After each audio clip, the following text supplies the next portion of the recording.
আসসালামু আলাইকুম ভাই বোনেরা, আশা করি আপনার সবাই ভালো আছেন, সুস্থ আছেন। আমি আব্দুর রহমান হাদি। আজকে আমরা পড়ব আরবি গ্রামার। আজকে আমাদের বিষয় হলো সিগা। সিগা কি? এই যে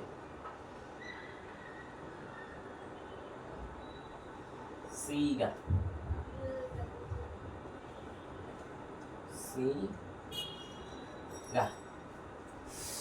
এখন আমরা যে আজকে সিগাটা পড়ব, আরবি গ্রামার যে আমরা সরফ পড়ি, এটা কিন্তু সরফের ভিতরে সিগা অবশ্য। কিন্তু সিগা সরফের ভিতরে এত ইম্পর্টেন্ট কেন? আমরা যারা আরবি গ্রামার পড়ি তা নিশ্চয়ই অনেকবার শুনেছি। যারা আমরা বেসিকটা তৈরি করতেছিলাম, অবশ্যই আমাদের সামনে যে সিগা পড়তে হবে। আরবি ভাষা আয়ত্ত করার সবচাইতে সহজ উপায় হলো সিগা। সবচাইতে, আমি যদি আপনাদেরকে একটা উদাহরণ দিই, আপনারা হয়তো বুঝবেন না, তারপরও যারা সামনে পড়েছেন তাদের জন্য বলে দিই। একটা শব্দ যেমন ফাআলা, ফাআলা, ফাআল অর্থ কি? সে করেছে। আচ্ছা, ফাআলা না দিলাম, দরবা দিই, দরবা, সে মেরেছে। এটাকে আমরা 6 ভাবে লিখতে পারি। প্রথম কিভাবে? আমরা মাদি নিশ্চয়ই পড়েছি, মাদি পড়েছি, মাদি আমি কিন্তু এখন পড়েছি, কি পড়েছি জানি না। মাদি কিন্তু 6 প্রকার। 6 প্রকারের ভিতরে এই যে গলবা 6 ভাবে রূপান্তরিত হয় এবং 6টা চারটা চারটা করে আলাদা বহস আছে, অর্থাৎ 424, 24টা বহস হবে, অর্থাৎ 24টা সিগা। এবং একটা সিগার ভিতরে 14টা শব্দ থাকে। একটা সিগার ভিতরে কয়টা শব্দ থাকে? 14টা।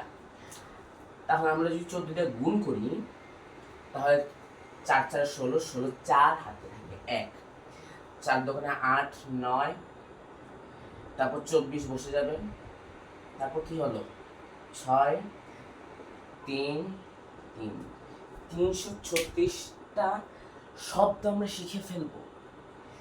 দরবা দ্বারা আমরা 324টা। জাস্ট ইমেজিন, আমরা যেখানে মাদি, আমি কিন্তু মোদারে পড়িয়েছি, আমর পড়িয়েছি, ইভেনকি আমরা নাহিও পড়েছি। পরে আমরা আরো পড়বে ইসমে ফাইল, ইসমে মাফউল, আরো অনেক আছে। একটা শব্দ দিয়ে আমরা কত রূপান্তর করতে পারবো যখন আমরা একটা ভালো মতো শিখে ফেলবো।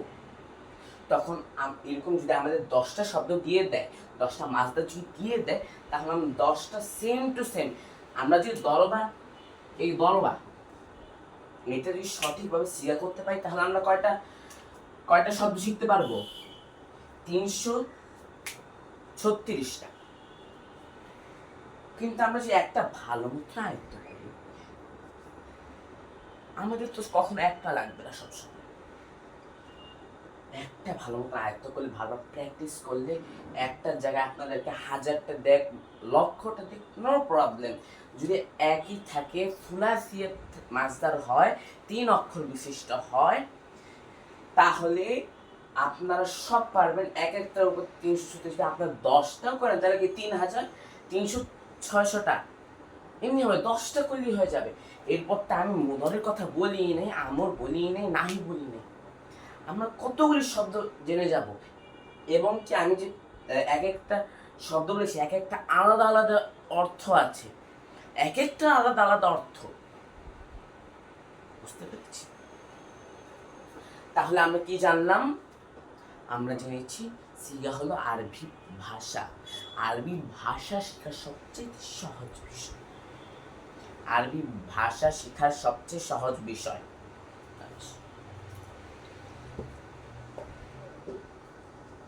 এখন আমাদের দুইটা লাগবে না, এখন আমাদের একটা, আমি এত কিছু বললাম কিভাবে হবে, রূপান্তর হয়ে যাবে, এটা তো যারা পারেন তো পারেন, ঠিক আছে। কিন্তু যারা পারেন না তাদের মনে করছেন ভাইয়া ভাই টাকা মুছে দিয়েছে, আমি আবার লিখে কি বললো ভাইয়া, মাদি 6টা, 6টা থেকে আবার প্রত্যেকটা 4টা, 4টা 6টা গুণ 24টা, 24টা গুণ 14টা, কি আসলে আমরা আস্তে আস্তে জানবো। 14টা আগে আমরা 14টা জানবো, 14টা কি।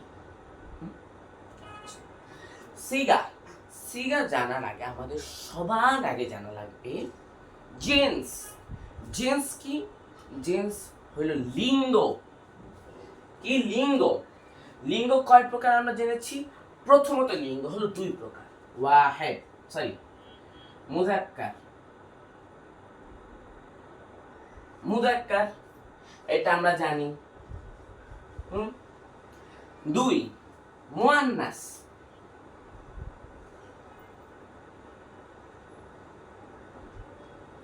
মুয়ান্নাস এক মিনিট যারা নোট করতে তাদের জন্য বলে দিই, মুআন্নাস শব্দটা কিন্তু ওয়াওয়ের উপর কিন্তু হামজা আছে। আচ্ছা,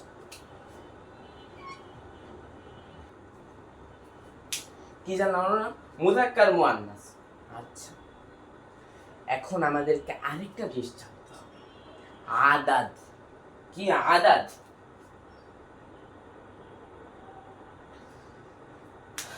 যারা আমার আগের ভিডিও জেন্স অর্থাৎ মুযাক্কার মুআন্নাস, মুযাক্কার অর্থ কিন্তু পুরুষ, মুআন্নাস অর্থ কিন্তু মহিলা, অথবা পুংলিঙ্গ স্ত্রীলিঙ্গ, পুরুষলিঙ্গ স্ত্রীলিঙ্গ। আচ্ছা, এটার উপর আমার ডিটেল ক্লাস আছে। এটা যদি আমি এখন ব্যাখ্যা দিতে চাই আমাদের ক্লাসটা খুবই বড় হয়ে যাবে, এর জন্য আমি আজকে এটা ব্যাখ্যা দিব, কারণ আমি আগে আলাদা করে ভিডিও করে রাখছি। সিগা পড়ানোর আগের দুইটা ভিডিও তোমরা দেখো, আগের দুইটাই তোমরা পাবা হইল জেন্সের উপর, লিঙ্গের উপর, দুই আদাত। প্রথমে তোমরা জেন্সের উপর পাবা, তারপর তোমরা আদাতের উপরে পাবা। আমি সম্পূর্ণ ব্যাখ্যা করে রেখেছি, কিন্তু অবশ্যই আমি আদাত সম্পূর্ণভাবে ব্যাখ্যা করি নেই, জমা আচ্ছা আরো, কিন্তু ওইটা এখন তোমাদের লাগবে না, আরো সামনে লাগবে। আদাত, আদাত শব্দটা অর্থ হলো বচন।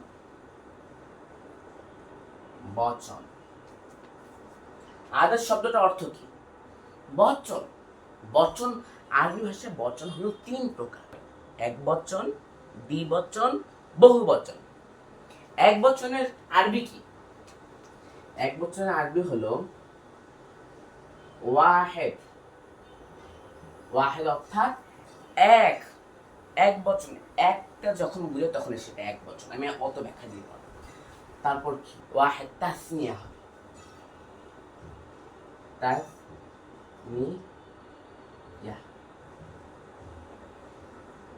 তাসনিয়া, তাসনিয়া কি? তাসনিয়া হলো দ্বিবচন।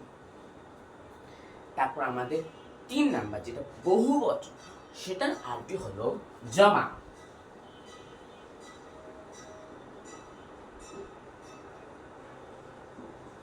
আচ্ছা, ওয়াহেদ, তাসনিয়া, জমা, এই কয়েকটা বিষয় আমি পড়িয়েছি। কিন্তু আমাদের যদি সিগা জানতে হয়, আমাদের আরেকটা বিষয় জানতে হবে। সেটা কি? সেটা হলো শাখস। সেটা কি? শাখস। শাখসের বাংলা কি? ব্যক্তি।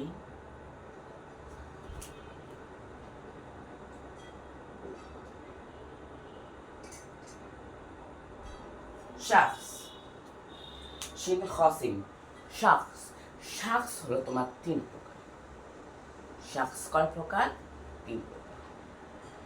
এখন আমরা যদি এটা বাংলায় যাই, বাংলায় হবে উত্তম পুরুষ, মধ্যম পুরুষ, নাম পুরুষ। উত্তম পুরুষকে, উত্তম পুরুষ হলো আমি কথা বলছি, যে কথা বলে, মানে যে বক্তা, সে হলো উত্তম পুরুষ। যে মধ্যম পুরুষ, তিনি হলেন যে শ্রোতা, যেমন তুমি আমার কথাগুলো শুনতেছো, তুমি হলে শ্রোতা। আচ্ছা, তাহলে আরেকটা তো থেকে যায়, আমি না বললাম তিনটা? তিন নম্বর হলো নাম পুরুষ। নাম পুরুষ কারা? আমি যে একটা যে গল্প বলতে চাই, অথবা আমি কারো বিষয়ে তোমাকে বলতেছি, যেমন আমাদের হযরত মুহাম্মদ সাল্লাল্লাহু আলাইহি ওয়াসাল্লাম, তার বিষয়ে যে আমি যে একটা গল্প বলি, সেখানে আমি হব উত্তম পুরুষ, তুমি হবা মধ্যম পুরুষ। কারণ তুমি শুনতেছো, আমি বলতেছি দেখে আমি উত্তম পুরুষ, এবং আমি যার বিষয়ে বলতেছি হযরত মুহাম্মদ সাল্লাল্লাহু আলাইহি ওয়াসাল্লাম, তিনি হলেন নাম পুরুষ। আমরা বুঝতে পেরেছি। আচ্ছা, শাখস আমাদের আরবি জানা লাগবে, কারণ আমরা যেহেতু আরবি গ্রামার পড়তেছি, অবশ্যই আমাদের এর আরবি জানা লাগবে। প্রথমে আমরা যদি যাই, আমি যখন বললাম যে উত্তম পুরুষ, সবার আগে আমি উত্তম পুরুষ বলেছি, কিন্তু আমাদের আরবি ভাষা অনুযায়ী আমরা উত্তম পুরুষটা আগে রাখি না, আমরা সবার আগে নাম পুরুষকে রাখি। নাম পুরুষে যদি আমরা আরবি দিতে যাই, সেটা হবে, আমি উপরে লিখি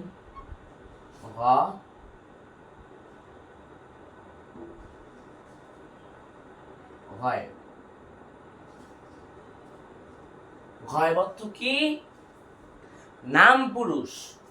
তারপর মধ্যম পুরুষ কোনটা? মধ্যম পুরুষ হচ্ছে হাদির। হাদির হাদির বুঝতে পেরেছি? গয়েব হাদির। এখন আরেকটা থেকে চাই উত্তম পুরুষ। উত্তম পুরুষ হচ্ছে মুতাকাল্লিম। মুতাকাল্লিম।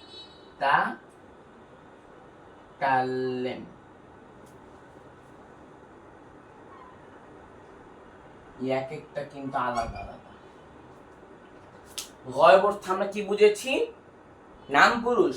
হাদির, হাদির অর্থ মধ্যম পুরুষ।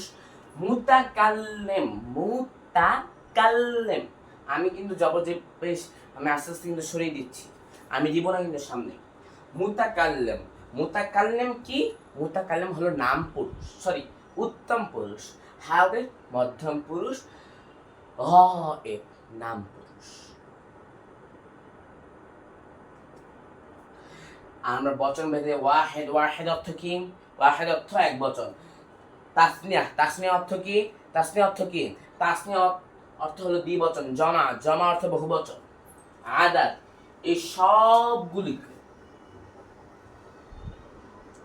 এই সবগুলোকে আমরা একসাথে বলি আদাদ, অর্থাৎ বচন। আমরা এখানে বলিনি এক বচন, দ্বিবচন, বহুবচন, এটা আমরা বলিনি, এর জন্য আমরা একসাথে খালি বচন, এর আরবি হলো আদাদ। আচ্ছা, আর আজকে আমাদের মূল পয়েন্ট কি, যেটা আমরা শিখতে এসেছি, সেটা হলো সিগা। সেটা কি? সিগা। তারপর আমাদের শাখস, এই যে গয়েব, হাদির, মুতাকাল্লিম, নাম পুরুষ, মধ্যম পুরুষ, উত্তম পুরুষ, এই সবগুলিকে আমরা যখন একসাথে করে ফেলি তখন সেটা হয় শাখস। শাখসের এটা হলো 3 প্রকার। শাখস এর ব্যাখ্যা আমি দিয়েছি মাত্র।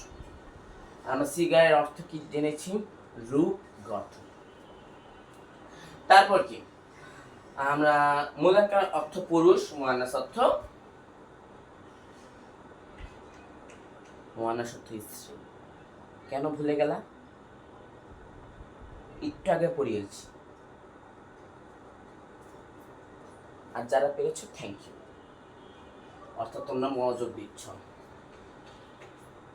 এই বোর্ডে যতগুলি বিষয় আছে, আমি যে একটা সার্কেল দিয়েছি, আমি এগুলির ইম্পর্টেন্ট যে আরবি গ্রামারের ভিতরে কত বেশি, আমি যে কি সিম্পলি তোমাদেরকে বুঝিয়ে দিয়েছি এটা আমি বলতে পারবো না।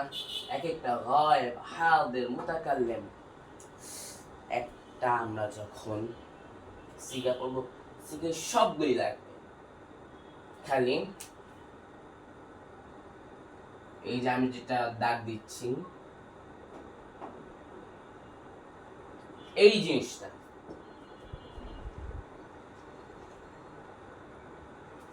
এই জিনিসটার ব্যবহার হবে না। ব্যবহার হবে কি, আমরা যদি এর কয়টা আছে দেখো, 1 2 3 4 5 6 7 8, 8 আমরা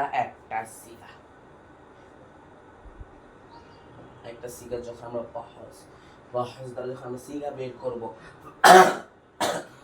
সরি, ফাআলা বা দরবা এর সিগা হবে।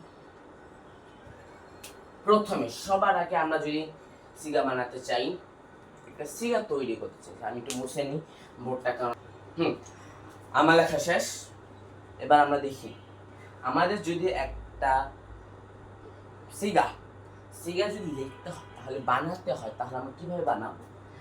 যেমন এদিকে আমি বচন লিখেছি, এইদিকে আমি জেন্স অথবা আমরা লিঙ্গ বলতে পারি, এদিকে আমি পুরুষ লিখেছি, উত্তম পুরুষ, মধ্যম পুরুষ, নাম পুরুষ। আমাদেরকে একটা জিনিস জানা লাগবে, সেটা কি? তাসরিফ। এখন তাসরিফ ভাইয়া কোন দিক দিয়ে ঠুকায়া দিল কিছুই বুঝতেছি না। এটা কি শব্দ?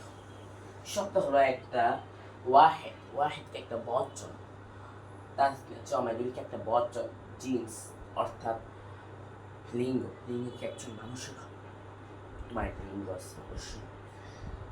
একটা শব্দের ভিতর সে শব্দের লিঙ্গটা কি সেটা পুরুষকে বুঝিয়েছে নাকি নারীকে বুঝিয়েছে, অর্থাৎ স্ত্রীকে বুঝিয়েছে নাকি সে উত্তম পুরুষকে বোঝাচ্ছে নাকি নাম পুরুষকে বোঝাচ্ছে নাকি মধ্যম পুরুষকে বোঝাচ্ছে নাকি নাম পুরুষকে বোঝাচ্ছে আমরা জানি না। সেটাকে আমরা সিগনিফাই অথবা নির্দিষ্ট করার জন্য সেটা এক বচন, সেটা উত্তম পুরুষ, সেটা মুয়ান্নাস। কিন্তু আমরা আরবি ভাষায় যেটা সিগাগুলি পড়ি সেটা আমাদেরকে এখান থেকে যেমন ওয়াহেদ, সবার আগে বচন, বচন আমাদেরকে দিতে হবে ওয়াহেদ। আমরা যে ওয়াহেদে লিখি ওয়াহেদ, এদিকে কি আছে? সবার আগে কি আছে দেখো, চোখ দিয়ে তাকাও, মুযাক্কার। মুযাক্কার যদি আমরা লিখে দিই, আচ্ছা সরি, মুযাক্কার। তারপর এদিকে সবার আগে কি আছে দেখতে পাচ্ছি? গায়েব। আচ্ছা, গায়েব যদি আমরা যেদিকে লিখে দেই,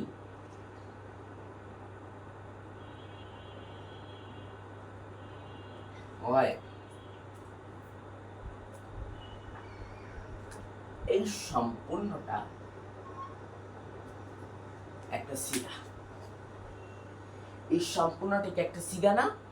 অবশ্যই সিগা হবে। কিন্তু তুমি যদি আমি বলো গায়েব মুযাক্কারে ওয়াহেদ, অর্থাৎ গড়টাকে তুমি এদিকে আনলা, মুযাক্কার মাঝখানে আসে এবং ওয়াহেদটাকে তুমি এদিকে এনে ফেলো, তাহলে কিন্তু সেটা হবে না। সবকিছু একটা স্ট্রাকচার আছে, সেটা তোমাকে মেইনটেইন করতে হবে। এর জন্য আমি তোমাকে লাইন হিসেবে দিয়েছি। আমি তোমাদেরকে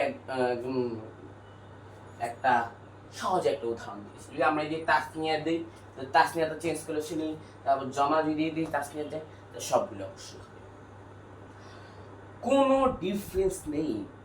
এটা যেভাবে সে মিথ্যা বলতেছে, অবশ্যই ডিফারেন্স আছে। তুমি ওয়াহেদ দিলে এটা এক বচন, তাসনিয়া দিলে এটা দ্বিবচন, দ্বিবচন মানে দুইজনকে বোঝাচ্ছে। জমা দিলে এটা কি কি জমা দিলে এটা বহুবচন।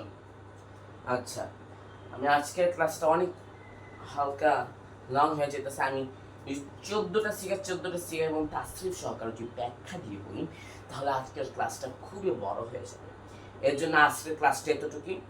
সামনের ক্লাসের জন্য ওয়েট করো, আমি খুবই শীঘ্রই আনবো, বুঝছো? আচ্ছা, সামনের ক্লাসটা আমি খুবই শীঘ্রই এনে ফেলবো, তোমরা টেনশন করবা না। আমি যতটুকু পড়ে সম্পূর্ণ ভালো মতন রিভাইজ করবো প্রত্যেক দিন, এটা মনে থাকবে না। আরবি গ্রামার এমন একটা বিষয়, তুমি যদি এটা ভুলে যাও তুমি সামনে যে আটকে যাবে, সামনে যে আটকে যাবে। আচ্ছা, আজকের ক্লাসটা এতটুকু পর্যন্তই। আশা করি আপনার সবাই ভালো থাকবেন, সুস্থ থাকবেন, আমার জন্য দোয়া করবেন। আমি যদি আপনার জন্য এরকম সুন্দর সুন্দর কন্টেন্ট নিয়ে আসতে পারি, শিক্ষণীয় বিষয় আরবি গ্রামার। আমরা যদি কোরআন পড়তে চাই, যে জবর হবে না, যে হবে নাকি, এটা অর্থ কি, এটা বোঝার জন্য অবশ্যই আমাদেরকে আরবি গ্রামার জানতে হবে। আমরা যদি পড়তেছে কোরআন পড়তেছে, কোন দিকে জবর যে এই সেই করে ফেলেছি, এটা নাহর বিষয়। নাহতে জবর হবে, কোন জায়গায় জের হবে, এটা নাহর ও সরফের সরফ জানলে তুমি জানতে পারবে কোন যে জবর হবে, জের হবে, কেন হবে, এসব আমরা জানতে পারবো। এটা কোন মাছদার, এটা কোন রূপার দিতেছে, কোন সি, সব আমরা জানতে পারবো। আচ্ছা, আজকের ক্লাসটা পর্যন্ত আমার জন্য দোয়া করবেন। আসসালামু আলাইকুম ওয়া রাহমাতুল্লাহি ওয়া বারাকাতুহু।